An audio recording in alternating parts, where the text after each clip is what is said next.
Radio Voice of Love kembali di Family Magazine, dan kami mengajak Anda yang mungkin mau bertanya, boleh ya, mau sharing, sampaikan pertanyaan Anda di WhatsApp atau SMS 081333060000, telepon di 0315046000. Silakan Bu Christine. Ya, HOPE.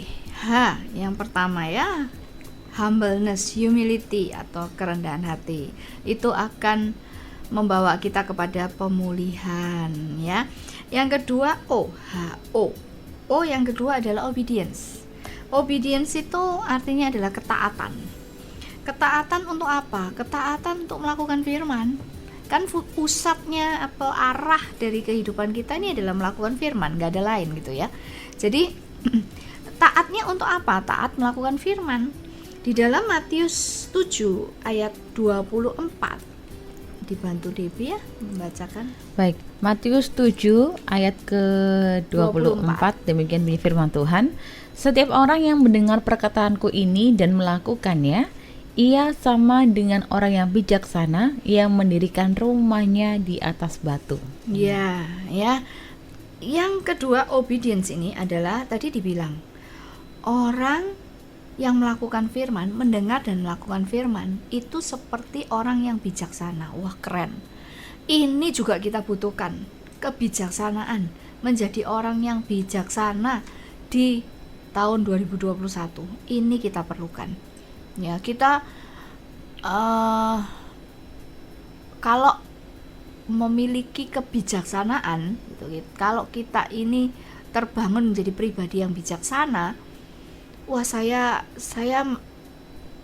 yakin deh gitu ya, kita tahu bagaimana caranya kita berespon.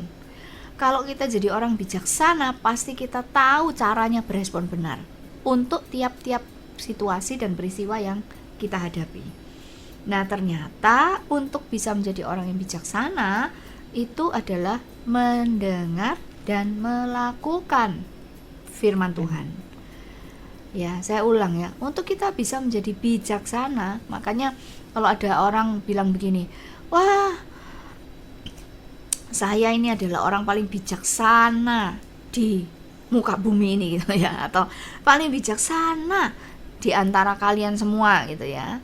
Ya, coba cek aja apakah gitu dia akrab dengan firman Tuhan, apakah dia pelaku firman Tuhan.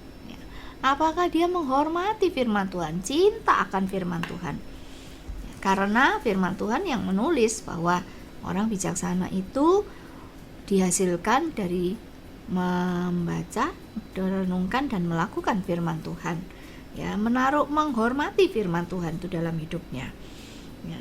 Nah, ternyata orang yang melakukan kebenaran firman Tuhan, ya, taat melakukan kebenaran firman Tuhan, itu membangun dirinya bukan hanya bijaksana, tetapi juga membuat dirinya ini bisa teguh berdiri, bisa tetap teguh berdiri. Ada banjir kayak apa ya, kalau kita baca lagi selanjutnya, ayat selanjutnya dikatakan bahwa badai itu datang tapi rumah itu tetap berdiri. Kenapa?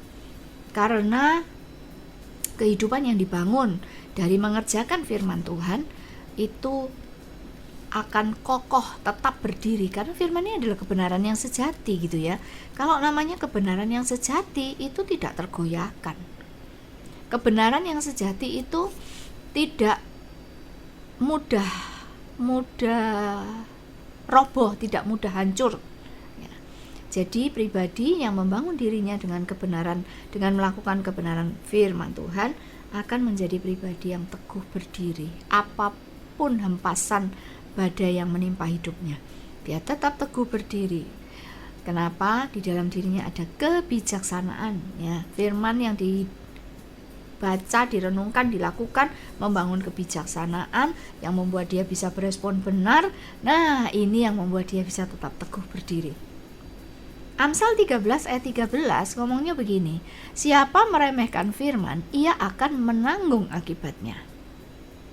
Tetapi siapa taat kepada perintah akan menerima balasan. Kalau terjemahan lain, menjelaskan begini, siapa yang taat kepada firman Tuhan akan mengalami hasil dari firman Tuhan itu sendiri. Wah, keren ini. Ini juga kita butuhkan di tahun 2021 kan. Ini kita butuhkan keteguhan.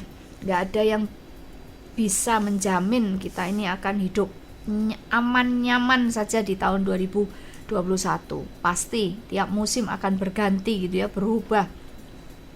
Tapi kalau kita menyiapkan diri dengan membangun obedience, ketaatan terhadap firman Tuhan, kita akan jadi orang bijaksana yang tetap teguh berdiri. Kenapa? Karena kita tahu bagaimana berespon benar, ya. Ketaatan yang tertunda bukanlah ketaatan. Nah, maksudnya gimana? Kalau misalkan kita tahu apa yang harus kita lakukan, yang benar, ini sesuai prinsip firman, kita harus lakukan.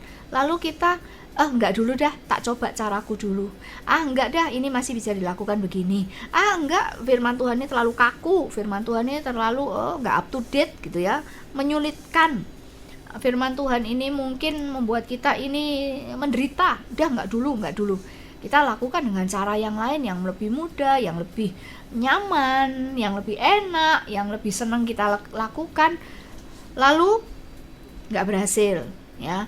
Lalu kita hadapi kehancuran dan kita akhirnya ya udahlah, kita coba cara firman Tuhan. Kita nggak bisa ngomong begini. Toh akhirnya saya taat. Toh akhirnya saya ini melakukan apa yang Tuhan perintahkan. Apakah berarti kita menjadi orang yang taat? Enggak. Kenapa? Karena ketaatannya sudah ditunda. Ketaatan kalau ditunda itu ya namanya bukan ketaatan, gitu ya. Dan untuk bisa taat kepada firman Tuhan butuh dua hal. Kerendahan hati untuk belajar, tadi di poin yang pertama, H tadi. Dan yang kedua adalah kerelaan hati. Untuk apa? Untuk melakukan apa yang dipelajari. Jadi belajar tok gitu nanti hasilnya ya teori. Kan gitu ya. Tapi kalau kita punya kerelaan hati untuk melakukan apa yang dipelajari, maka kita akan mendapatkan atau mengalami hasil dari firman Tuhan itu.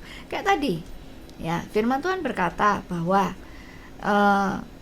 kalau kamu mendengar dan melakukan firman-Ku, kamu tuh akan teguh berdiri seperti rumah itu.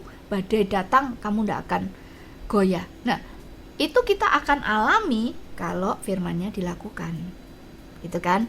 Tadi yang pertama, itu humbleness. Kalau kita rendah hati mengerjakan firman itu, menghormati firman dan kita melakukannya, maka hasil dari melakukan firman kita akan alami. Apa itu? Pemulihan, gitu ya. Nah, firman Tuhan ini adalah pribadi Tuhan sendiri. Mungkin satu ya, kita diteguhkan lagi dari Yesaya 55 ayat yang ke-11. Biarlah kita ini makin mantap, makin teguh terhadap firman Tuhan ya. Yesaya 55 ayat yang ke-11. Yesaya 55 ayat ke-11, demikian bunyi firman Tuhan. Demikianlah firman-Ku yang keluar dari mulutku, ia tidak akan kembali kepadaku dengan sia-sia, tetapi ia akan melaksanakan apa yang ku kehendaki dan akan berhasil dalam apa yang kusuruhkan kepadanya. Yes, amin ya. Firman tidak pernah gagal ya. Tidak pernah gagal apa? Tidak pernah gagal melakukan kehendak Tuhan. Jadi kalau kita ini ngeklik sama kehendak Tuhan, maka kita akan mengalami hasil ya dari firman Tuhan itu juga. Yang ketiga, PHOP sekarang. Patience. Patience itu ada terjemahan atau definisinya dalam bahasa Inggris tuh begini. The capacity to accept ya, a delay, trouble or suffering without getting angry or upset. Jadi gini, kemampuan untuk menerima ya, menerima suffering aja ya, saya ambil yang paling ekstrim dah. Menerima suffering, menerima penderitaan itu tanpa menjadi marah dan upset itu apa ya, marah atau sedih atau apatis itu ya. Jadi yang ketiga yang kita harus bangun dalam diri kita adalah passion, kesabaran. Sabar itu bukan hanya terbatas sabar Bu, saya enggak marah, saya enggak suka marah, bukan itu ya. Tetapi lebih dari itu. Sabar itu adalah kapasitas atau kemampuan kita, kemauan kita, kerelaan kita untuk menerima setiap penderitaan itu tanpa menjadi marah, tanpa memberi batas waktu kepada Tuhan untuk mengubahnya, gitu ya. Yakobus 1 ayat 3 dikatakan, apa hasil dari kesabaran? Yakobus 1 ayat ketiga, demikian bunyi firman Tuhan, sebab kamu tahu bahwa ujian terhadap imanmu itu menghasilkan ketekunan. Amin ya. Kesabaran kita, ketelatenan kita untuk melewati tiap prosesnya, untuk menjalani tiap prosesnya dengan tetap melakukan firman, dengan tetap merendahkan hati di hadapan Tuhan, itu akan menghasilkan ketekunan katanya. Badai hidup ini kan kayak ujian-ujian ini ya. Ujian terhadap apa? Iman kita. Apakah kita tetap berpegang teguh kepada Tuhan sebagai andalan kita satu-satunya ya.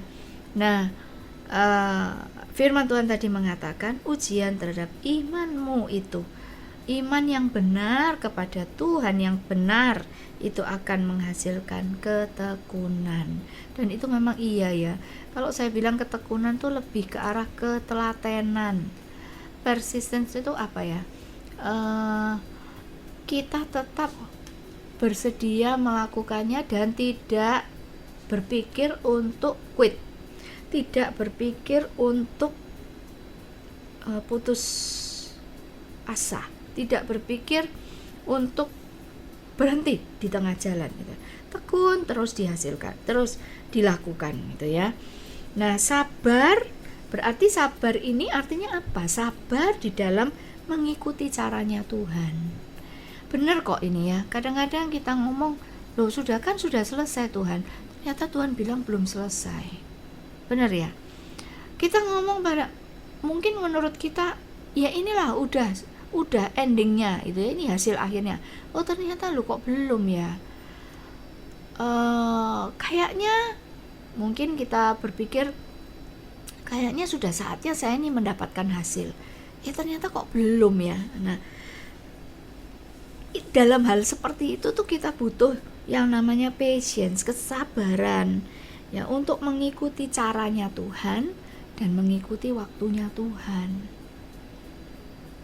Nah, kalau kita nyeting hati kita gitu ya, nyeting diri kita untuk bersedia sabar mengikuti proses dan waktunya Tuhan, maka tanpa kita sadari saat proses itu berjalan ya,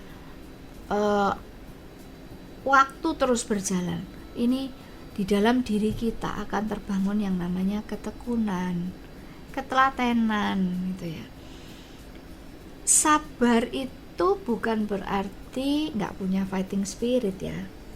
Mengikuti cara dan waktu Tuhan itu bukan berarti kita pasif ya, tapi kita tetap aktif mengerjakan apa yang firman Tuhan katakan gitu ya. Ini yang ketiga, patience, itu yang harus terbangun dalam diri kita. Dan yang keempat terakhir, HOPE, yang terakhir adalah enthusiasm. Enthusiasm ini bahasa lainnya adalah passion, desire, gairah, spirit atau semangat. Bisa juga membangkitkan atau menunjukkan minat yang besar terhadap sesuatu. Itu enthusiasm. Nah, enthusiasm ini kalau kita ada dasar firmannya ya, enthusiasm ini yang saya sangat suka banget ini, Kolose 3:23. Dikatakan, Debbie bacakan ya. Kolose 3 ayat 23, demikian bunyi firman Tuhan. Ya. Apapun juga yang kamu perbuatlah dengan segenap hatimu seperti untuk Tuhan dan bukan untuk manusia. Ya. Amin. Ini enthusiasm. Kalau kita melakukan prinsip firman yang ini, akan terbangun di dalam diri kita tuh antusias, bukan ambisi. Kenapa? Dibilang, apa saja yang kamu perbuat, berarti untuk siapa saja kamu lakukan itu, dan dalam situasi apa saja, cocok atau enggak bagimu, suka atau enggak engkau lakukan aja. Kalau itu kebenaran firman Tuhan, lakukan. Semua yang kalau itu cocok dengan prinsip firman, lakukan semuanya itu seperti untuk Tuhan dan bukan untuk manusia, katanya begitu kan ya. Kalau kita melakukan apa saja, ini jadi ayat emas saya setiap hari ini. Dalam segala hal apa yang saya harus kerjakan, ini menjadi pengingat buat saya untuk saya mengerjakannya itu dengan segenap hati. Antusias itu dengan segenap hati. Segenap hati itu all out, dengan segenap perhatian, fokus, energi, segenap semuanya dah ya. Dengan segenap hati. Nah, supaya bisa segenap hati gimana? Ya, supaya bisa segenap hati, setting pikirannya adalah saya melakukan ini untuk Tuhan, bukan untuk manusia. Ya. Segenap hati saya lakukan untuk Tuhan. Jadi saya tidak pusing dengan reaksi orang. Mau dinilai kayak apa, mau dikritik, mau di apa aja dah ya. Dengan segenap hati. Saya cuma perlu satu, kalau yang saya lakukan ini sesuai dengan prinsip firman Tuhan, saya tidak pusing dengan reaksi orang lain. Karena memang reaksi orang lain itu bisa berbeda dengan harapan kita kalau orang tersebut tidak sepikiran dengan kita. Setuju ya? Kalau orang nggak sepikiran dengan kita, jangan berharap mereka bisa memberikan reaksi yang bagus terhadap kita, gitu ya. Nah, masalahnya kalau kita ini melakukan sesuai dengan prinsip kebenaran firman Tuhan, ya kita mesti fokusnya hanya kepada apa yang firman katakan, itu yang kita lakukan. Jangan sampai reaksi orang lain membuat kita menunda melakukan firman Tuhan. Jangan sampai reaksi orang lain itu membuat kita membatalkan untuk melakukan firman Tuhan. Nggak enak nanti, nggak enak, sungkan nanti dikatain begini. Padahal engkau harus melakukan prinsip firman Tuhan. Nggak enak lah nanti, apa kata dunia, apa kata orang, nanti masa saya melakukannya sendiri gitu ya. Yang lain enggak. Loh, padahal yang kita lakukan ini prinsip firman Tuhan. Nah, akhirnya kita ini terkendala untuk melakukan firman Tuhan hanya gara-gara kita lihat reaksi orang. Jadi Kolose 3:23 mengajarkan kepada kita bahwa jangan pusing sama reaksi orang, tapi pastikan apa yang kau kerjakan itu cocok sama prinsip firman Tuhan. Kerjakan dengan segenap hati. Setting pikiran kita adalah aku mengerjakannya untuk Tuhan. Nah, kalau kita sudah lakukan ini segenap hati seperti untuk Tuhan, bukan untuk manusia, maka ayo kita renungkan. Kalau kita hidupi terus ini ya, ayat firman Tuhan ini kita hidupi terus dalam segala hal yang kita kerjakan, ini akan membangun yang namanya ketulusan di dalam diri kita. Ketulusan. Kenapa? Karena kita cuma fokusnya melakukan prinsip firman, ya kan? Tidak memusingkan diri dengan bagaimana reaksi orang lain. Ngomong seperti untuk Tuhan bukan untuk manusia itu ya untuk siapapun yang disebut manusia gitu ya. Manusia itu bisa orang lain tapi bisa diri sendiri. Jadi lakukan segala sesuatu itu untuk Tuhan. Berarti kalau segenap hati kan dengan segenap upaya yang kita bisa, yang terbaik yang kita bisa kita lakukan. Enggak setengah hati, enggak asal-asalan mengerjakannya. Bukan untuk manusia lain atau juga manusia diri kita gitu ya. Jadi apa yang aku lakukan bukan untuk diriku dan juga bukan untuk orang lain. Apa yang aku lakukan adalah untuk Tuhan, supaya Tuhan dilihat, makin dilihat di dalam diriku. Nah, ini membangun ketulusan. Jadi kalau saya boleh simpulkan dengan apa yang Tuhan berikan kepada saya di menjelang akhir tahun 2020 ini untuk mempersiapkan diri masuk tahun yang baru, saya bisa punya gambaran. Oh, berarti di tahun 2021 kita akan menghadapi satu kondisi-kondisi yang membutuhkan 4 hal ini. Kita akan berhadapan dengan kondisi-kondisi, mengalami hal-hal, peristiwa-peristiwa yang membutuhkan kerendahan hati, membutuhkan ketaatan, membutuhkan kesabaran, ketelatenan, ketekunan ini ya, dan membutuhkan entusiasme.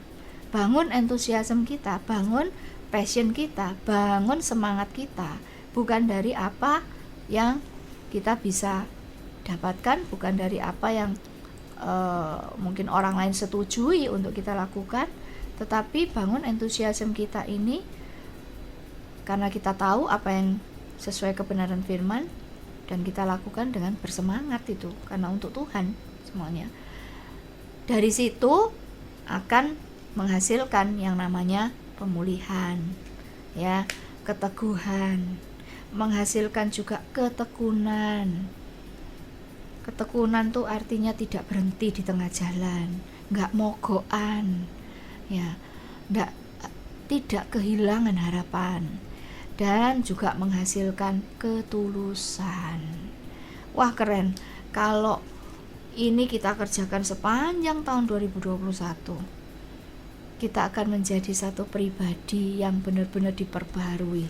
Ya, yang di dalam diri kita itu terbangun kerendahan hati, terbangun ketaatan, terbangun juga kesabaran, semangat untuk mengerjakan segala sesuatu all out, segenap hati, dan pasti akan mengalami pemulihan. Kita akan melihat diri kita tetap teguh apapun peristiwa yang kita hadapi, kita akan tetap tekun, dan juga kita menjadi pribadi yang tulus dalam melakukan segala sesuatu. Ya, saya berharap ya, mengajak para kekasih Tuhan, ayo kita kerjakan sama-sama ini hope ini, maka kita tidak akan kehilangan harapan. Mungkin ada pertanyaan atau yang mau sharing ya? Boleh, silakan nih. Kekasih Tuhan, Anda yang mau gabungan, boleh silakan di line telepon 0315046000, SMS dan juga WhatsApp-nya di 081333060000. Ini kalau belum ada yang gabungan berarti kayaknya jelas semua nih, Bu. Wah, iya. Iya. Langsung praktek ini. Semua nyimak gitu. Tapi memang benar kok ya, di awal tahun ini. Kalau Debbie gimana? Pernah ya lihat orang yang rendah hati itu lebih mudah mengalami pemulihan, tuh betul ya? Iya, benar. Benar ya? Benar. Benar kok. Jadi ya firman Tuhan ini memang ya dan amin sih ya. Iya. Ya. Iya. Orang yang enggak rendah hati itu enggak ketemu-ketemu ya jalan. Betul. Kan mengeraskan hati, merasa benar, cari pembenaran. Ya. Sekarang ini yang masih saya lihat itu banyak orang yang geram ya, dengan informasi-informasi yang bermunculan itu loh di medsos tentang COVID ya. Kan banyak yang geram. Ya, saya tidak membahas tentang ya COVID ini konspirasi lah, COVID ini natural lah, tidak membahas itunya lah ya. Whatever it is gitu ya, apapun mulainya dari mana kek gitu ya COVID ini, ataukah ada oknum-oknum kek, apapun dah itu ya. Di luar semuanya itu, saya ini pengen ngajak kita semua ini untuk ayo kita ini facing the problem gitu, facing the reality gitu. Ayo kita hadapi realitanya sekarang tanpa kegeraman. Karena saya masih banyak loh melihat itu ya ngomel sana sini ya, kelihatan reaksi-reaksi geramnya itu ya, dan menyesali banyak hal gitu. Ini kalau nggak karena ini kan nggak ada COVID, kalau nggak ada ini. Saya ingin mengajak semua, udahlah ya, ini sudah terjadi gitu loh. Maksud saya tuh ini udah terjadi gitu kan. Jadi ayo kita menghadapi realitanya dengan terus mencari kehendak Tuhan. Udah itu aja, mencari kehendak Tuhan step by step. Dikit-dikit nanya Tuhan gitu loh, dikit-dikit runding sama Tuhan. Jadi lepaskan kegeraman, lepaskan pikiran-pikiran yang kita kembang-kembangkan sendiri itu ya, yang sampai akhirnya membuat kita jengkel, kita mangkel gitu ya. Rasanya makin menghadapi situasi COVID ini malah banyak dosa. Lebih baik bersihkan hati pikiran kita, hadapi realitanya bersama Tuhan dengan tetap melakukan firman Tuhan. Kita kan tetap bisa survive kok gitu loh. Karena tuntunan firman Tuhan itu pasti nyata. Semakin gitu ya. semakin geram bukannya ada solusi, semakin tambah keruh pikiran dan hati ini gitu. Dan yang bahaya, makin geram imunnya makin gak iya. Benar. Saya kalau sudah dengar orang, oh ini coba nggak kayak begini kan nggak gini Bu, kalau sudahlah, udah nggak usah, itu biar diurus Tuhan itu loh maksud saya ya kan. Oh memang juga di luar kapasitas kita. Iya betul. Itu loh, biar diurus Tuhan lah yang di luar kapasitas kita, yang di hadapan ini aja. Kita kerjakan baik ya. Ini saya akan membacakan yang sudah Tuhan. masuk ya. Ini ada beberapa dari Bu Ana Mojowarno. Ini minta kembali pencerahan kejelasan firman Hub karena mau mencatat. Nah ini kalau diulang kembali kayak butuh waktu 2 jam lagi ya. Baterainya Bu Kristen kasihan gini. Nah, Ibu ada IG ya, Instagram ya. Nah, saya akan catat di Instagram. Oh di Instagram, oke. Saya akan catat di Instagram ya, diikuti, nanti akan share di Facebook, Instagram. Facebook boleh, Instagram juga boleh. Ya, cari aja Ibu Kristen Budiarjo, atau nanti kalau mungkin Sangkakala ya. Iya, Sangkakala bisa. Atau mungkin nanti beberapa hari kemudian bisa mendengarkan kembali di YouTube ya. Iya, di YouTube juga. YouTube channel Radio Sangkakala. Ini direkam untuk di-share lewat YouTube ya Ibu. Oke. Ya, puji Tuhan. Baik, pertanyaan berikutnya, Shalom Bu Christine, bagaimana menghadapi suami yang sombong? Kalau berkata tuh nggak sesuai kenyataan Ibu, lebih banyak meninggi. Saya ini risih dan marah. Bagaimana nih Bu Christine? Yang diselesaikan risih sama marahnya dulu.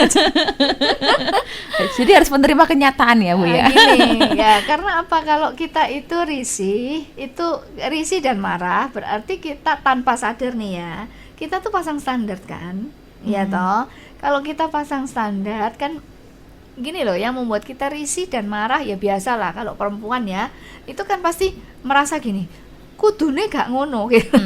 Harusnya nggak begitu, harusnya begini gitu kan ya. Harusnya ini kita sedang pasang standar. Nah, ketika kita mempertahankan standar itu, maka kita akan berambisi untuk merubah orang lain, termasuk merubah suami kita kan ya. Merubah orang lain. Nah, sedangkan kita nggak punya kapasitas untuk merubah orang lain. Jadi lebih baik risih dan marahnya itu diselesaikan dulu sama Tuhan. Ya, minta ampun sama Tuhan. Tuhan, ampuni saya. Melihat suami saya yang begini, ini saya kok terganggu gitu kan. Saya terganggu sehingga bukannya saya ini minta hikmat supaya saya bisa menolong dia, untuk mengenal kebenaran dan akhirnya menemukan persoalan yang ada di dalam dirinya itu apa gitu ya, sehingga saya bisa menolong dia untuk pulih, tapi saya malah sibuk sama risih, marah, jengkel ya kan ya, sibuk untuk mengubah dia. Ini yang membuat hidup kita ini tidak bisa alami damai sejahtera dan sukacita. Nah, ini dulu yang diselesaikan ya, supaya hati kita terang, pikirannya juga jernih. Nah, setelah itu Ibu minta sama Tuhan, Tuhan pakai saya kan penolongnya yang Tuhan tempatkan sebagai istri ya. Pakai saya Tuhan, beri saya hikmat untuk menemukan kenapa sih suami saya ini berperilaku seperti ini gitu ya. Cari akarnya Bu. Saya percaya kalau bersama Tuhan pasti bisa ya. Nah, cari akarnya kenapa, langsung minta sama Tuhan, beri saya caranya, beritahu saya caranya Tuhan untuk menolong dia untuk pulih. Karena biasanya kalau orang yang sombong, ini saya kasih bocoran Bu ya, satu aja gitu ya. Nanti Ibu bisa bawa kepada Tuhan dan Ibu akan dalami sendiri dengan Tuhan ya. Orang yang sombong itu karena dia sedang menutupi kelemahan. Nah, kalau dia sedang menutupi kelemahannya, maka macam-macam toh kelemahannya ibu yang bisa tahu ya. Maka kita mengetahui bahwa dia punya problem utama, akar dari masalahnya yang utama adalah rasa berharga. Rasa berharga dirinya. Ini dia sedang mengalami masalah. Nah, sekarang kalau sudah tahu akarnya begini, nah, minta sama Tuhan, Tuhan, tolong saya, pakai saya, untuk saya bisa ikut ambil bagian bersama dengan Tuhan, memulihkan rasa berharga diri suami saya yang lagi bermasalah ini.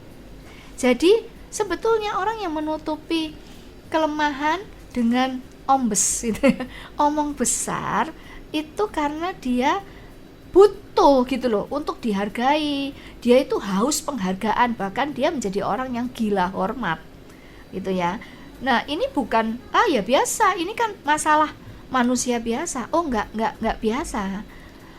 Ya, harus dipulihkan ini berharga dirinya. Nah, caranya gimana? Ya, sekarang dirubah Bu caranya, daripada salah satu langkah yang bisa dilakukan untuk memulihkan suami, isi itu loh, isi kembali kan tabung berharganya ini loh. Rasa tidak berharga ini kan berarti tabung berharganya ini kosong, sehingga dia harus pakai segala cara untuk membuat dirinya dihargai gitu kan. Nah, sekarang ibu sebagai penolong, kita ini sebagai istri, ini mengisinya ya dengan apa? Penghargaan. Jadi berubah sekarang cara menanggapinya. Kalau dulu ditanggapi dengan risih, jengkel, mengkritik melulu, pasti begitu ya. Jangan begitu. Akhirnya ruwet sendiri di dalam, ribet, kalau saya bilang konflik sendiri di antara suami istri gitu kan. Nah, sekarang berubah. Saya mau bantu dia untuk memulihkan dia.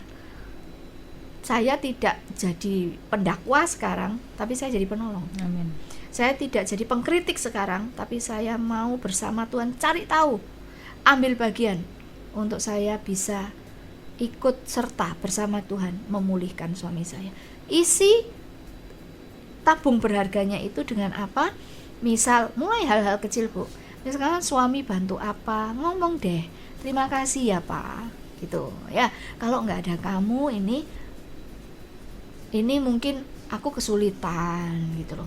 Jadi ada hal-hal yang kita ini bisa lakukan untuk mengisinya.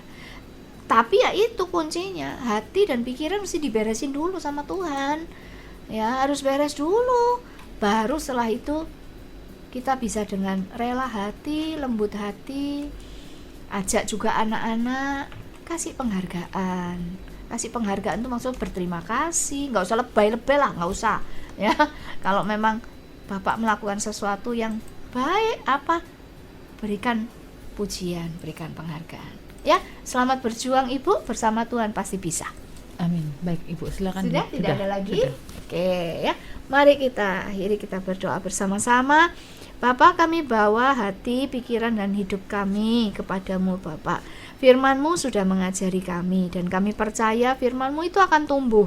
Karena kami menerima Firman-Mu itu dengan segenap hati, Firman itu akan bertumbuh, berbuah. Bahkan Firman itu akan nyata melalui cara hidup kami, nyata kelihatan melalui kehidupan kami, cara bicara kami, berpikir kami, dan juga gaya hidup kami. Terima kasih banyak Bapak, Engkau begitu memperhatikan kami, sehingga Engkau menyiapkan kami begitu rupa, sehingga kami memiliki satu keyakinan, keteguhan bahwa kami akan mampu menjalani, menghidupi 2021 dengan penuh kemenangan. Amin. Bersama dengan Tuhan yang sudah menyiapkan kami. Terima kasih Bapak. Dan kami bersehati berdoa untuk bangsa dan negara kami. Ya, Tuhan Yesus. Kami bawa bangsa ini dalam tangan kuasa-Mu. Biarlah segala sesuatu boleh terjadi seizin Engkau, sesuai kehendak-Mu. Dan Kau punya tujuan, Kau punya cara, Kau punya strategi, Kau punya banyak hal Tuhan yang Kau akan kerjakan bagi bangsa kami. Dan biarlah setiap warga negara Indonesia boleh mengalami Tuhan lebih lagi melalui masa-masa pandemik ini. Tuhan makin dilihat, Tuhan makin dicari, Tuhan makin dikejar, Tuhan makin menjadi andalan utama. Karena keadaan memang memaksa kami semua ini Tuhan harus mengakui bahwa kami tidak bisa hidup tanpa Engkau. Biarlah bangsa dan negara kami juga menyadari ini, sehingga bangsa dan negara kami ini, mulai dari pemimpin kami Tuhan, Bapak Presiden, para menteri, dan seluruh jajaran pemerintahan, semua bisa melihat, mengakui bahwa hanya perlu satu, melakukan kebenaran yang datangnya dari Tuhan. Mereka akan mengalami yang namanya pemulihan yang dari Tuhan. Dan biarlah setiap keputusan yang diambil dalam pemerintahan, semuanya tidak ada di luar kehendak-Mu. Tuhan pegang kendali atas bangsa kami. Terima kasih Tuhan, terima kasih. Kami bersatu juga berdoa untuk Radio Sangkakala. Terima kasih Tuhan, memasuki tahun 2021, Tuhan masih berkarya melalui pelayanan Radio Sangkakala. Tuhan akan terus lanjutkan, Tuhan terus akan bicara lebih lagi, lebih kuat lagi, lebih strong lagi melalui pelayanan Radio Sangkakala Tuhan. Dan kebenaran-Mu makin dikumandangkan, makin ditegakkan, makin diberitakan sampai kemanapun, ke pelosok-pelosok Tuhan. Dan biarlah di tahun 2021 makin banyak kekasih Tuhan yang dipulihkan, dimerdekakan, disembuhkan. Lebih banyak kekasih Tuhan, makin kokoh iman, percaya, pengharapannya kepadamu. Terima kasih banyak buat semuanya Bapak. Engkau memberkati juga para hamba-hamba Tuhan, mulai dari owner sampai semua narasumber yang ambil bagian dalam pelayanan Radio Sangkakala. Tidak ada yang terlewatkan, semua ada dalam perhatian Tuhan, dipelihara Tuhan sempurna, tidak ada kekurangan suatu apapun. Terjadilah kehendak-Mu atas kami semua, sebab kami ini milik-Mu Tuhan. Segala puji, hormat, syukur kami naikkan hanya bagi Tuhan, dalam nama Tuhan Yesus. Amin. Amin. Baik, terima kasih Bu Christine untuk pagi hari ini. Sampai ketemu lagi. Tuhan memberkati. Memberkati. Dan Debbie informasikan untuk YouTube channel Radio Sangkakala, Sangkakala Radio Sangkakala Surabaya, Facebooknya Sangkakala Surabaya, dan di Instagramnya Sangkakala SBY. Debbie DVK pamit undur. Selamat pagi. Stay healthy. God bless you all. Puji Tuhan.